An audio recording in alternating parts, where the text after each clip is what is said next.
ఈరోజు మామిడికాయ తురుముతో పచ్చడి చేస్తున్నానండి. ఇది 3 మామిడికాయలు తురిమిండేది. పొయ్యి మీద నూనె పెట్టుకొని దానిలో ఆవాలండి, కొద్దిగా ఆవాలు నేను ఎక్కువ వేసుకున్నాను. దాంతోపాటు తెల్లగడ్డలు, ఆవాలు చిటపటలాడేటప్పుడు తెల్లగడ్డలు వేస్తున్నానండి. ఎర్రగా వచ్చేటప్పుడు ఇంగువ అండి. ఇప్పుడు మామిడికాయ తురిమింది ఈ నూనెలో వేసానండి. ఇది బాగా కలబెట్టుకొని దీనికి 3 స్పూన్ల మిరప్పొడి కావాలండి. ఒట్టి మిరప్పొడి అండి, ఇది ధనియాల మిక్స్ కాదు. 3 స్పూన్లు మిరప్పొడి వేసానండి.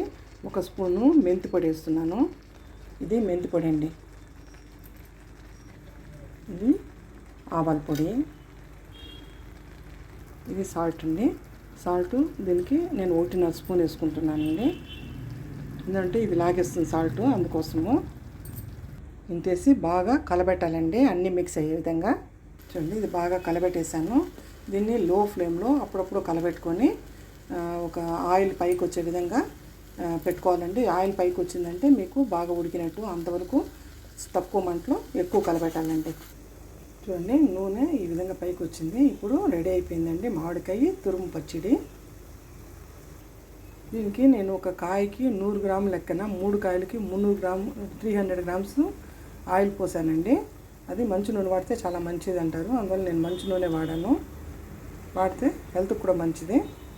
రెడీ అయిపోయిందండి మామిడికాయ తురుము పచ్చడి. రెడీ అయిపోయిందండి మామిడికాయ తురుము పచ్చడి. ఈ విధంగా ఉంటుంది. ఇది అన్నాన్ని కొట్టుకోవచ్చు, దోశకు వేసుకోవచ్చు, సంగటికి తినచ్చు, అన్నిటికీ బాగుంటుంది. ట్రై చేయండి. నా ఛానల్ని సబ్స్క్రైబ్ చేయండి. ఇలాంటి వంటకాలతో మళ్ళీ ముందుకు వస్తాను.